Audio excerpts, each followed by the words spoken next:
There's no way. Is this for real? My little sister Lauren's voice trembled, the edges of her designer manicured nails glinting under the chandelier. We're so proud of you. Honey, this is the key to your Tesla Model Y. Merry Christmas.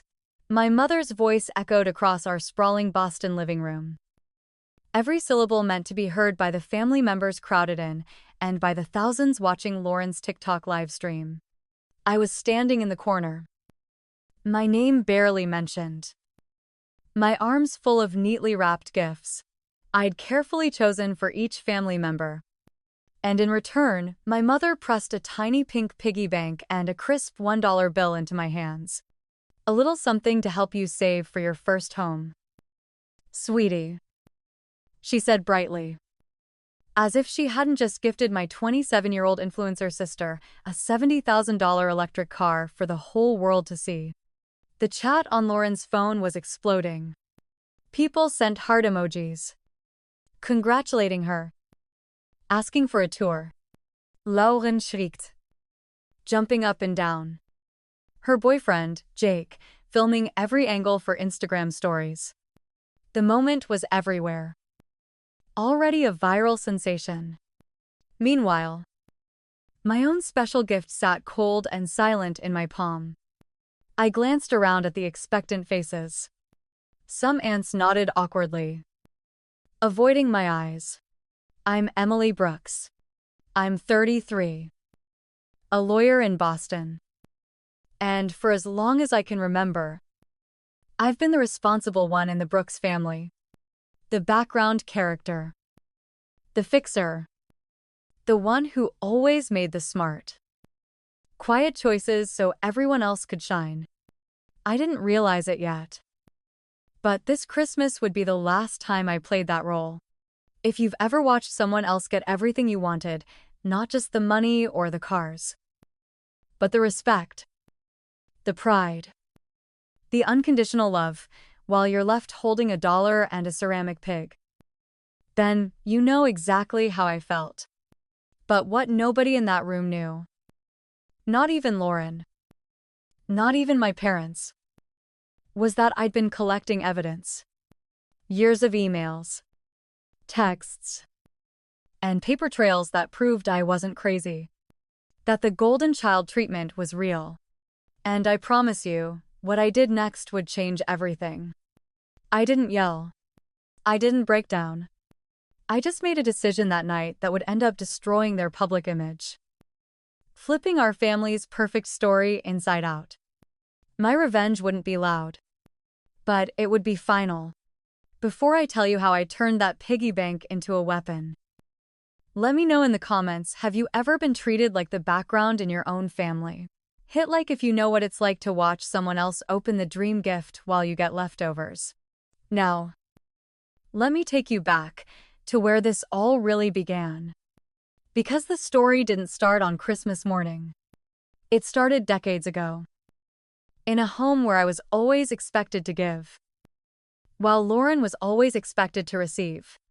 But there's something important you need to understand about my family's rules. Brooks always support each other. My father used to say, as long as you don't embarrass us. That sentence would echo in my head as I made the decision that would humiliate them all, publicly, legally, and permanently. But I'm getting ahead of myself. First, let me show you how the game was played. My earliest memories are tinged with the smell of wood polish and the sound of Lauren's laughter. From the outside, our house looked like something out of a New England magazine. Fresh hydrangeas, an American flag on the porch, neighbors waving at my mom's immaculate SUV as she drove us to private school. Inside, though, the air was thick with rules unspoken, unbreakable, and always stacked in Lauren's favor. I was 9 when my life shifted. My parents sat me down and said, "You're the big sister now, Emily. Lauren will need you." What they meant was, get ready to babysit, pick up after her, smile through her tantrums, and never, ever let your own needs get in the way. By age 12, I was packing Lauren's lunches and ironing my father's shirts because your mother is so busy helping Lauren with her theater auditions. Christmases were always a reminder of my place. The year I turned 11, I came downstairs to find my stocking hanging half empty, while Lauren spilled over with toys and little gift-wrapped boxes. My birthday, usually forgotten in the rush to plan Lauren's latest dance recital or TikTok video shoot. If I brought it up, my mother would sigh and say, "You're so mature for your age. Honey, you don't need all that attention." Right. I learned quickly to swallow disappointment and hand out applause. Lauren wasn't mean. Not at first. She just grew into the space the family made for her. When she was 15 and trending on TikTok for a viral makeup tutorial, my parents celebrated with a catered dinner and matching custom sweatshirts. That same week, I was named state debate champion. My parents skipped the awards ceremony, sending Lauren instead to record it for the family. Except the only thing she filmed was herself dancing in the hallway. It was always about Lauren. When I got into Columbia Law, my dream, my parents sat me down and said, "We're so proud, Emily. But with Lauren's business starting to take off, we'll need to help her a bit more. You understand?" Right, my Ivy League hopes dissolved. The college fund my grandfather left me, $40,000, was quietly diverted into investments for Lauren's content studio. I got a loan for $90,000. Lauren got a state-of-the-art camera and her own editing team. People say what doesn't kill you makes you stronger. Maybe. All I know is that each little betrayal toughened something inside me. Layering resentment over hope. I worked 3 jobs during school. Survived on black coffee and late-night ramen. And made Dean's List every semester. And every holiday. I'd come home to help organize Lauren's merch drops or write up terms for her brand deals. My legal advice offered for free. Always behind the scenes. Looking back, the patterns were glaringly obvious. I was the Brooks family problem solver. The independent one. Lauren was the creative. The risk taker. The one who deserved a little extra help. But here's the thing: the more they expected me to handle, the more invisible I became. It wasn't just about money. It was about recognition. Respect. At family dinners, relatives would gush over Lauren's natural talent while ignoring my career. When Lauren's TikTok hit 100,000 followers, my parents threw her a party with a guest list that included every neighbor in the zip code. When I passed the bar exam, they sent a group text. I started to collect little pieces of evidence, screenshots of bank transfers from my college fund, emails where my mom forgot to loop me in on major family decisions, text chains asking me to handle this problem for Lauren. She's just too stressed right now. I didn't know yet what I would do with all this proof. But something told me to save every scrap. But the worst was yet to come. In my first year at the law firm, my parents called asking if I could help Lauren with a little legal paperwork for her new brand. What they really meant was work for free. Again. And don't ask questions. It was always like that. Even as I built my own life, Lauren's needs took priority. And I kept quiet, thinking maybe someday they'd see me not just as the reliable one, but as someone worthy of being celebrated. But then, just before that infamous Christmas, something happened that changed everything. I discovered a transaction that made my blood run cold.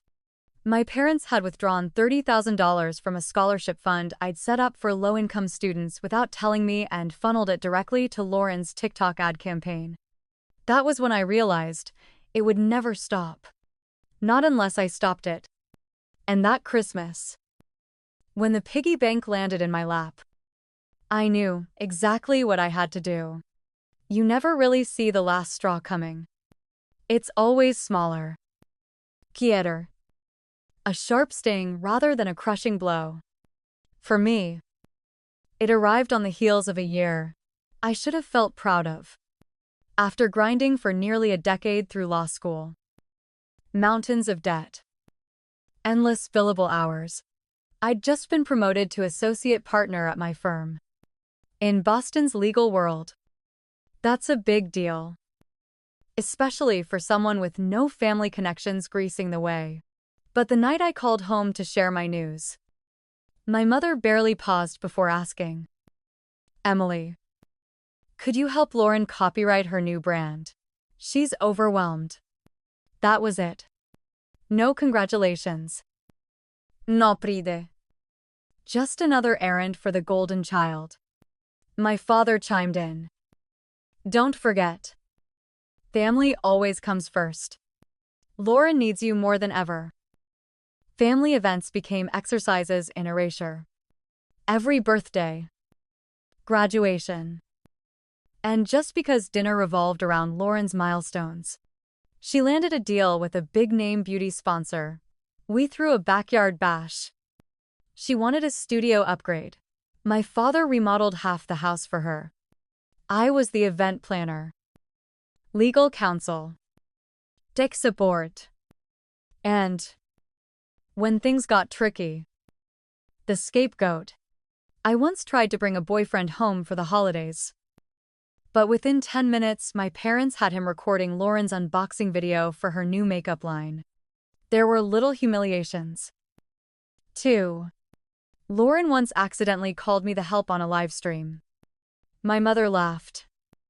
Well, you are the most helpful daughter. She said it as if it were praise. But it sliced through me. A week before Christmas. The cracks widened. I got an alert from my bank about a $30,000 withdrawal from the education foundation I managed. When I confronted my father, he brushed it off. Lauren's campaign was about to go viral. The foundation can spare it for family. You'll sort it out. You always do. His tone was breezy. Entitled. As if my life's work was just another Brooks family piggy bank. I started digging emails. Wire transfers. Calls to the bank. The evidence was overwhelming. Money moved around. Signatures forged. Official charity paperwork rerouted to Lauren's media fund. My mother's emails read, "Emily won't mind. She always wants what's best for us." Even Lauren had left a digital trail. If finds out, she'll have a meltdown. LOL. But I need this for my collab. I'll just get her a candle or something. That was the moment it clicked. This wasn't carelessness, it was deliberate. I'd been cast in my family's script as the fixer. The afterthought. The one who would clean up their messes quietly, no questions asked. Even my victories became invisible. My efforts twisted into obligations. I wasn't a person to them. I was a resource. My friends had noticed. Megan, my mentor and the closest thing I had to an older sister, urged me to start setting boundaries. You're too generous with them. Emily. They take and take. It's not love. It's exploitation. But how do you turn your back on your own blood? How do you rewrite a story that's been etched into your bones since childhood? The answer came quietly. I began saving everything, every text, every financial document, every favor I'd done for free. I even recorded some phone calls legally. Of course, one of the few perks of being a lawyer. I didn't know what I would do with it all. But a plan was taking shape. When Christmas finally rolled around, the family group chat was on fire. Lauren kept hinting about a big reveal for her followers. My parents urged everyone to look their best for the Brooks family Christmas special that Lauren planned to stream live. No one mentioned my promotion. Christmas Eve was a blur of preparations. I cooked, decorated, Handled last-minute legal filings for Lauren's new contract. No one even said thank you. Lauren's boyfriend Jake covered, helping her set up ring lights and test camera angles, ignoring everyone else. That night, as I wrapped gifts alone in the guest room, I felt more like a stranger than a daughter. I watched the family from the hallway laughing, posing, rehearsing their perfect lines for the camera. That was when I knew the show was about to end. I wasn't going to play my assigned part anymore. I went to bed early, piggy bank and dollar bill already waiting under the tree, not suspecting they would become the turning point. And just before I drifted off, I promised myself I would not let another holiday go by as the invisible child. But the real twist was still to come. What my family didn't know was that every smile, every live stream, every innocent transaction was being documented. And soon, it would all go public. The morning sun slanted through the tall bay windows, illuminating the Brooks family living room, a picture-perfect scene designed for social media. There were gold ribbons on every surface, a 10-foot tree dripping with ornaments, the smell of cinnamon and fresh coffee in the air. But beneath that surface shimmered something sharp and cold. Lauren had planned everything down to the second. Her phone, propped up on a stand, was already live before most of us had even finished our first cup of coffee. She twirled around in her silk pajamas, waving to her followers, while Jake read out comments and adjusted the camera angle. Just wait. Guys, big reveal coming soon. Lauren beamed. This is going to be the best Christmas ever. I watched from the couch. Balancing the gifts, I'd carefully wrapped a luxury watch for my father, a designer bag for my mother. Small, meaningful things for relatives who never really saw me. I'd spent weeks saving and planning. Nobody seemed to notice. After breakfast, the family gathered around the tree. My mother gave a little speech for the camera. We're so grateful for our beautiful daughters, especially Lauren, who makes us so proud every day. Her eyes didn't meet mine. But we love both of you, she added, a beat too late, for the benefit of the live stream. Then came the moment. My father reached into a velvet pouch and handed Lauren a box. She tore it open, overacted. Perfect for TikTok. Inside was a shiny silver Tesla key. No way, she shrieked, leaping into Jake's arms. The comment feed exploded. Best parent ever ong. Dream gift. You deserve it. Queen Lauren started crying on cue. I realized, then held the key up to the camera. Thanks, Mom and Dad. This is literally the best day of my life. That's when my mother turned to me, her smile tight. And Emily, we didn't forget you. She placed a tiny, pastel-colored box in my lap. I opened it, a ceramic piggy bank, the color of bubblegum, with a single $1 bill folded inside. The silence was deafening. Jake snickered. Lauren glanced at me, then back at her phone. The comments shifted, some were confused. A few laughed. Saving for your dreams, honey, my mother said brightly. As if I were still a child. Every journey starts with the first dollar. I felt my face flush, but I stayed calm. I set the piggy bank down gently, made eye contact with Lauren, and forced a smile. Thank you, Mom, I said. This will be useful. I could feel everyone's eyes on me. For a split second, I saw a flicker of doubt in Lauren's face, a shadow of uncertainty. She quickly hid behind her influencer persona. Jake muttered, "Hey, it's better than nothing." I almost laughed at the irony. The live stream rolled on. Lauren paraded her new car key, showing it off from every angle. My gifts to my parents sat unopened at their feet. Nobody commented. Nobody thanked me. Inside, though, I wasn't angry, I was clear. Crystal clear.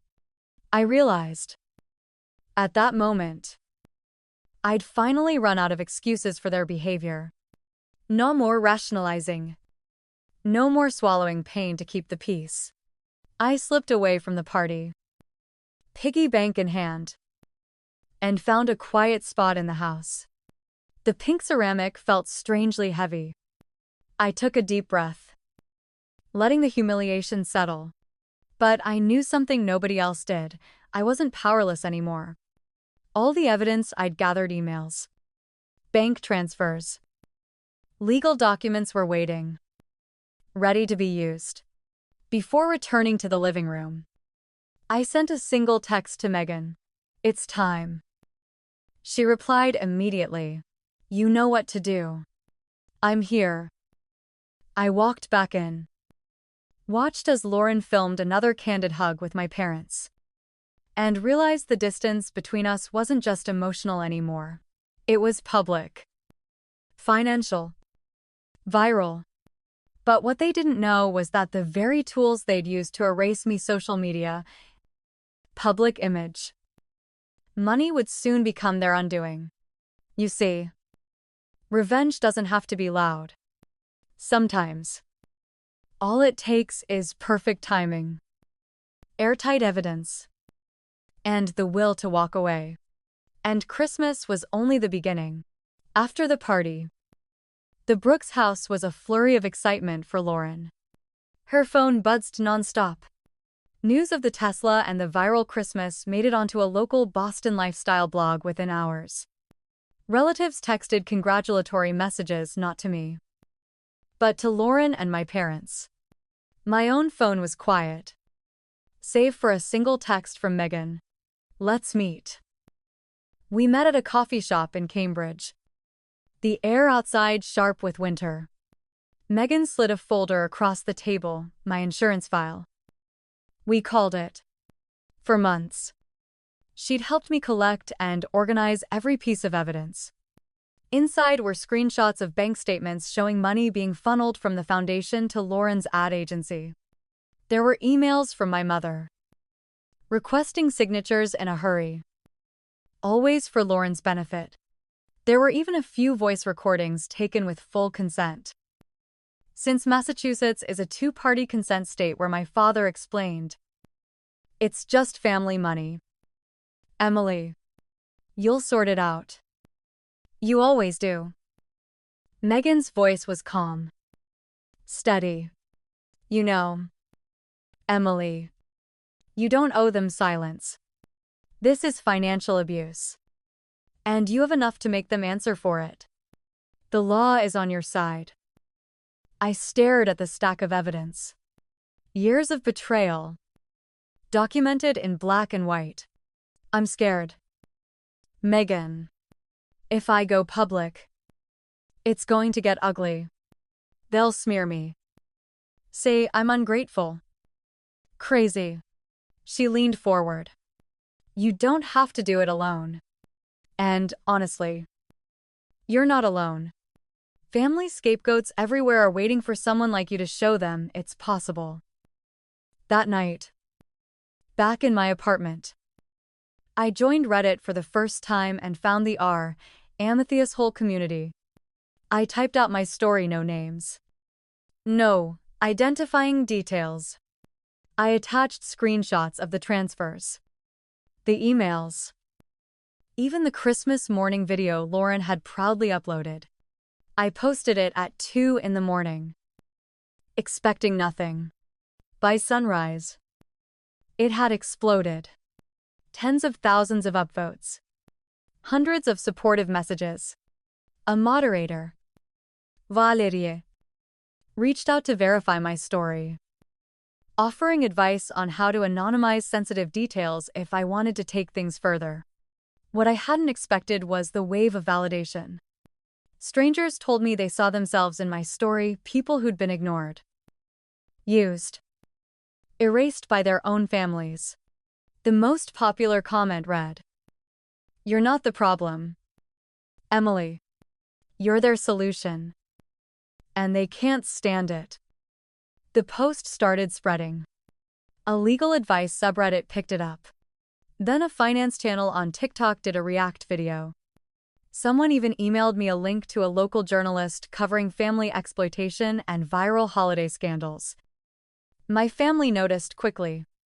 That afternoon, my mother called me. Her voice brittle. "Emily, did you post something about us online? People are calling and asking questions." Lauren texted, "Whoa. You really want attention. Don't you jealous much?" I almost replied. But then I looked at the folder, at all the years of quietly picking up after them, and realized something. For the first time, I wasn't ashamed. I was ready. The next day, Megan and I met with a lawyer specializing in financial fraud and family law. She reviewed my evidence and nodded. "You have an airtight case. This isn't just a civil issue, it could be criminal. Do you want to press charges?" My voice was steady, even as my heart pounded. "Yes. I want to hold them accountable. All of them." The process began. Notices went out. Bank accounts were flagged. My parents, for the first time, couldn't just talk their way out of trouble. Lauren's media fund was frozen. Her sponsorships paused pending investigation. News started trickling out to family friends, clients, brands. The perfect Brooks image shattered. But I was only getting started.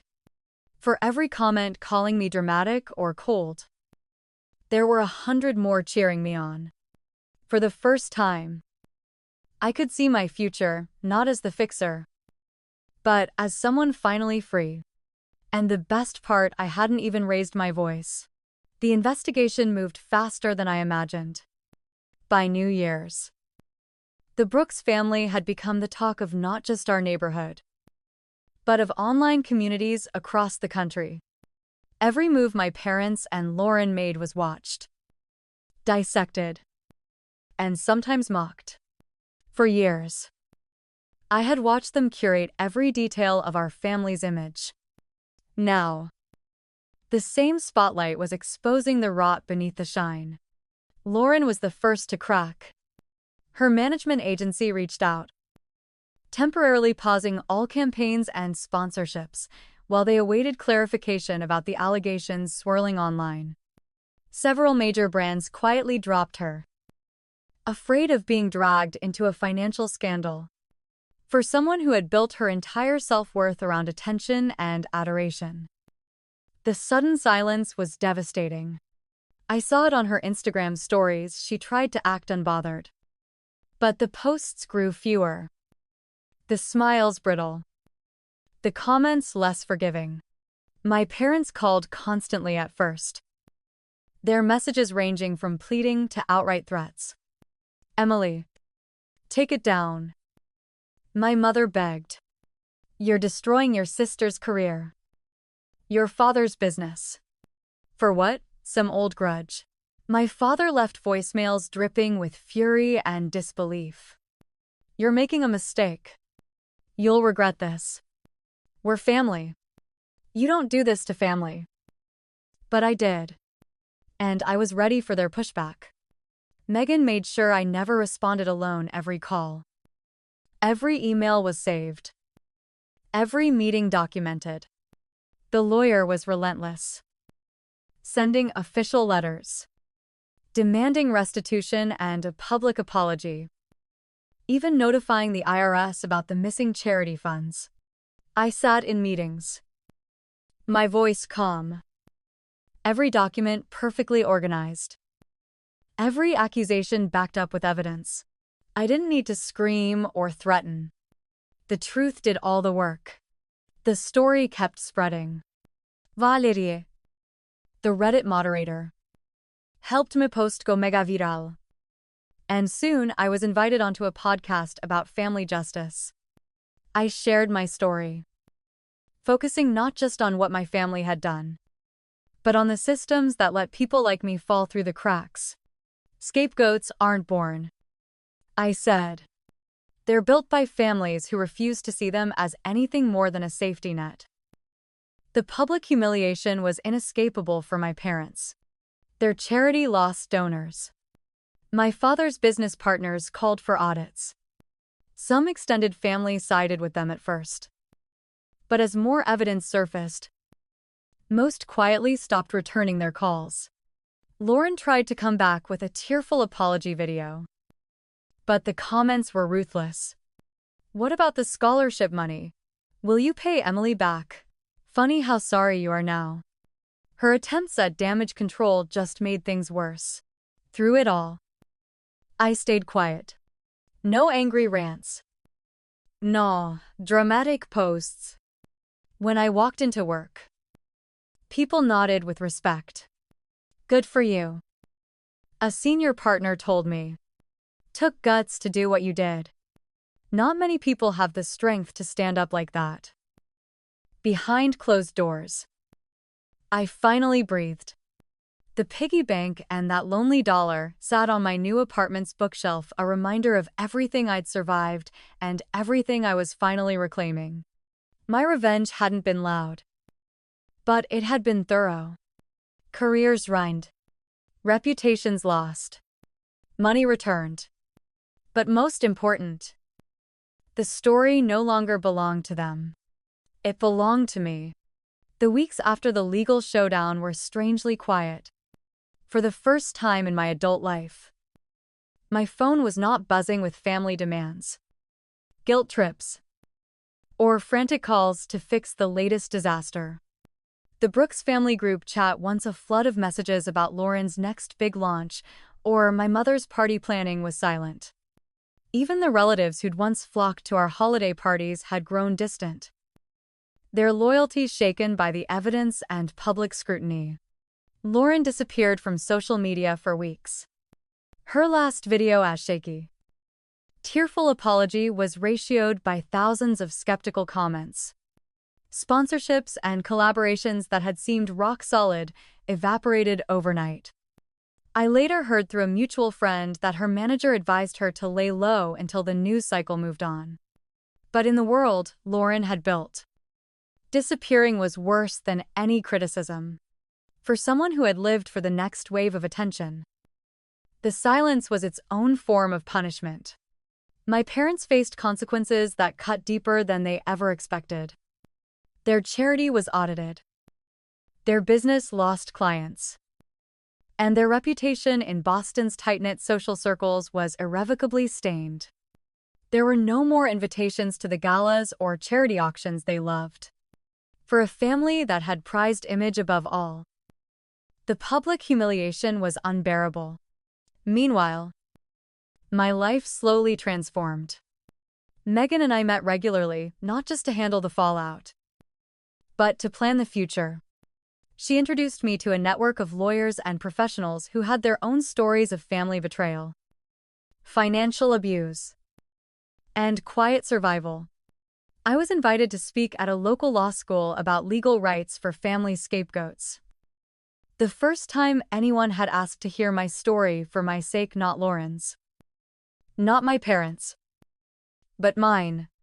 I used the money recovered from the lawsuit, every cent of it, to buy a small apartment overlooking the Charles River. Signing the papers, I felt a wave of emotion I hadn't anticipated: relief, pride, a sense of belonging to myself. I decorated with things that made me happy: bookshelves full of old paperbacks, a yellow armchair by the window, framed art from trips I'd taken alone. On the shelf above my desk, I placed the piggy bank and the single dollar. No longer symbols of humiliation, but proof of everything I'd overcome. Therapy became part of my routine. For the first time, I could say out loud, I am not responsible for other people's happiness.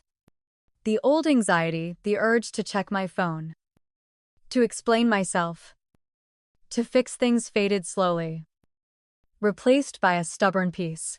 Lauren and my parents tried, more than once, to reach out. At first, there were angry messages and threats. Then came bargaining. Let's just talk this out as a family. Eventually, there were apologies, some sincere, some disparity. But I kept my boundaries. I answered through lawyers when needed. But otherwise, I chose silence. Instead, I poured my energy into helping others. Megan and I started a small online support group for adult children recovering from toxic families. Valérie, the Reddit moderator, joined in. And soon dozens of people were sharing stories, resources, and hard-won advice. It was messy, imperfect, and sometimes heartbreaking, but it felt real in a way my family never had. One afternoon, as I looked out over the river, I realized I was happy. Not the surface level, picture-perfect happiness my parents chased, but something deeper. I was free. My life was mine. Looking back now, it's hard to believe how far I've come from that Christmas morning, the piggy bank, the $1 bill, the sting of public humiliation on a live stream. For years, I thought survival meant keeping the peace, fixing problems, sacrificing myself for the sake of family harmony. I didn't understand that true freedom sometimes means choosing yourself, even when it feels like you're walking away from everything you've ever known. People often ask me, "Do you regret it? Emily, would you do it all again?" My answer is simple. I regret waiting so long to speak up, to set boundaries, to collect evidence instead of just hoping things would magically get better. I don't regret the fallout, the silence, the broken image, because what came after the peace, the community, the sense of self-worth was worth every ounce of pain along the way. Lauren is still trying to claw her way back. She's attempted several comeback videos, each one more desperate than the last. But the world has moved on. Her sponsors aren't calling. Her followers have found new idols. Even the tabloids, once so hungry for Brooke's family drama, have lost interest. My parents, I hear, are considering selling their house. Their charity remains under investigation. Our family's picture-perfect reputation is now a cautionary tale. But I don't follow their stories anymore. I'm too busy writing my own. Since the lawsuit, my work has flourished. I've been invited to speak on podcasts, at law schools, and even at advocacy groups about family scapegoating, financial abuse, and quiet revenge. The little support group Megan and I started has grown into a real community, one where people are learning, some for the first time, that they're not alone. Sometimes, I take the piggy bank off my shelf, hold it in my hands, and remember what it felt like to believe I was invisible. Now, it's a reminder of what I survived, and what I built with my own hands. If you're listening to this, and you see yourself in my story, please know you deserve better. You deserve respect, not just from your family, but from yourself. Your worth is not measured by what you give up for others, or by how well you play the role they assign you. Have you ever had to walk away from people who never really saw you? Have you ever stood up for yourself, even when it meant losing everything you thought you needed? If you have, or if you're thinking about it, share your story in the comments. Let's build a space where the quiet victories matter just as much as the loud ones. And if my story resonated with you, please like, subscribe, and share it with someone who needs to hear that justice real. Lasting justice is possible. Your voice matters. Your boundaries matter. Thank you for listening. And remember, sometimes the greatest revenge isn't in what you destroy, but in what you choose to create for yourself.